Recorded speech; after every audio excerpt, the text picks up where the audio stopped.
Some Buried Caesar by Rex Stout. This book is read by Michael Prichard. Chapter 1. That sunny September day was full of surprises.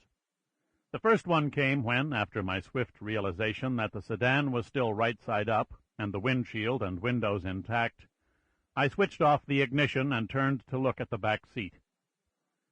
I didn't suppose the shock of the collision would have hurled him to the floor, knowing, as I did, that when the car was in motion he always had his feet braced and kept a firm grip on the strap. What I expected was the ordeal of facing a glare of fury that would top all records. What I saw was him sitting there calmly on the seat, with his massive round face wearing a look of relief. If I knew his face, and I certainly knew Nero Wolfe's face, I stared at him in astonishment. He murmured, "Thank God," as if it came from his heart. I demanded, "What?" "I said, thank God." He let go of the strap and wiggled a finger at me. "It has happened, and here we are. I presume you know, since I've told you, that my distrust and hatred of vehicles in motion is partly based on my plerophory that their apparent submission to control is illusory, and that they may at their pleasure, and sooner or later will, act on whim. Very well, this one has, and we are intact. Thank God the whim was not a deadlier one. Whim hell, do you know what happened?" "Certainly." I said, "Whim. Go ahead." "What do you mean, go ahead?" "I mean go on. Start the confounded thing going again." I opened the door and got out and walked around to the front to take a look. It was a mess. After a careful examination, I went back to the other side of the car and opened the rear door and looked in at him and made my report. It was quite a whim. I'd like to get it on record what happened, since I've been driving your cars 9 years, and this is the first time I've ever stopped before I was ready to. That was a good tire, so they must have run it over glass at the garage where I left it last night, or maybe I did myself, though I don't think so. Anyway, I was going 55 when the tire blew out. She left the road, but I didn't lose the wheel, and I was braking and had her headed up and would have made it if it hadn't been for the damn tree. Now the fender is smashed into the rubber, and a knuckle is busted, and the radiator's ripped open. "How long will it take you to fix it?" "I can't fix it. If I had a nail, I wouldn't even bother to bite it. I'd swallow it whole." "Who can fix it?" "Men with tools in a garage." "It isn't in a garage." "Right." He closed his eyes and sat. Pretty soon he opened them again and sighed. "Where are we?" 237 miles northeast of Times Square, 18 miles southwest of Crowfield, where the North Atlantic Exposition is held every year, beginning on the second Monday in September and lasting— "Archie," his eyes were narrowed at me, "please save the jocularity. What are we going to do?" I admit I was touched. Nero Wolfe asking me what to do. "I don't know about you," I said, "but I'm going to kill myself. I was reading in the paper the other day how a Jap always commits suicide when he fails his emperor, and no Jap has anything on me. They call it seppuku. Maybe you think they call it harakiri, but they don't, or at least rarely. They call it seppuku." He merely repeated, "What are we going to do?" "We're going to flag a car and get a lift, preferably to Crowfield, where we have reservations at a hotel." "Would you drive it?" "Drive what?" "The car we flag." "I don't imagine he would let me after he sees what I've done to this one." Wolfe compressed his lips. "I won't ride with a strange driver."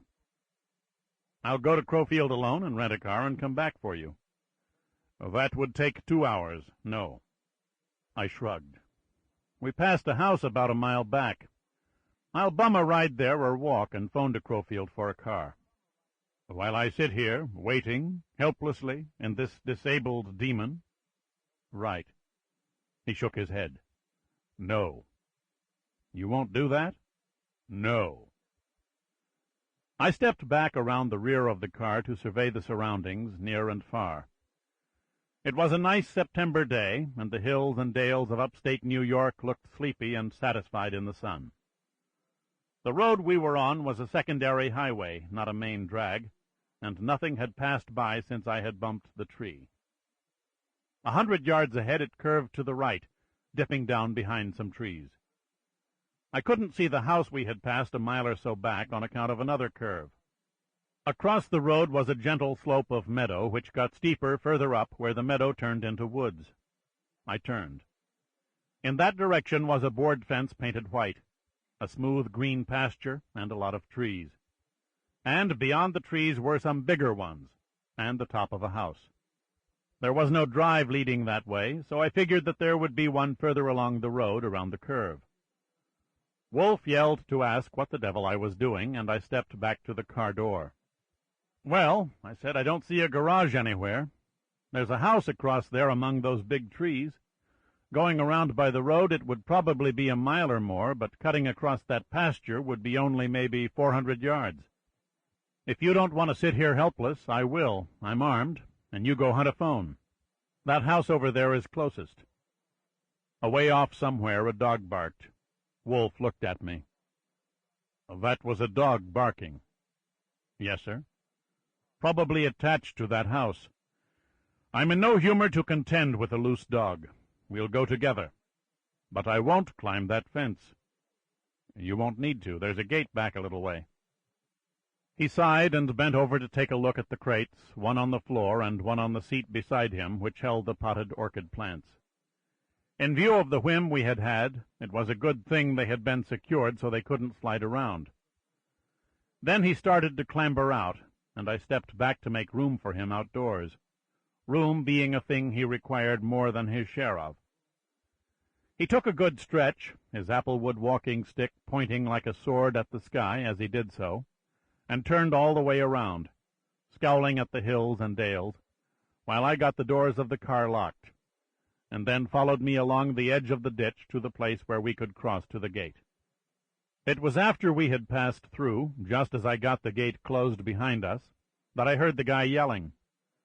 I looked across the pasture in the direction of the house, and there he was, sitting on top of the fence on the other side. He must have just climbed up. He was yelling at us to go back where we came from. At that distance I couldn't tell for sure whether it was a rifle or a shotgun he had with the butt against his shoulder. He wasn't exactly aiming it at us, but intention seemed to be along that line. Wolfe had gone on ahead while I was shutting the gate, and I trotted up to him and grabbed his arm. "Hold on a minute. If that's a bug house and that's one of the inmates, he may take us for woodchucks or wild turkeys." Wolfe snorted. "The man's a fool. It's only a cow pasture." Being a good detective, he produced his evidence by pointing to a brown circular heap near our feet. Then he glared toward the menace on the fence, bellowed, "Shut up!" and went on. I followed. The guy kept yelling and waving the gun, and we kept to our course. But I admit I wasn't liking it, because I could see now it was a shotgun, and he might easily be the kind of a nut that would pepper us. There was an enormous boulder sloping up to maybe 3 feet above the ground, about exactly in the middle of the pasture, and we were a little to the right of that when the second surprise arrived in the series I spoke of. My attention was pretty thoroughly concentrated on the nut with the shotgun, still perched on the fence and yelling louder than ever, when I felt Wolfe's fingers gripping my elbow and heard his sudden sharp command. "Stop! Don't move!" I stopped dead, with him beside me.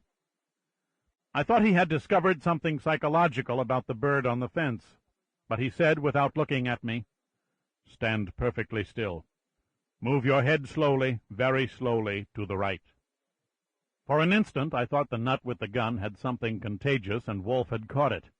But I did as I was told, and there was the second surprise. Off maybe 200 feet to the right, walking slowly toward us with his head up, was a bull bigger than I had supposed bulls came.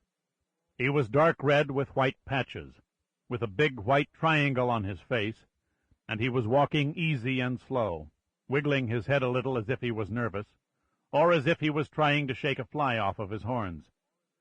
Of a sudden he stopped and stood, looking at us with his neck curved. I heard Wolfe's voice, not loud, at the back of my head. "It would be better if that fool would quit yelling. Do you know the technique of bulls? Did you ever... Sample complete. Ready to continue?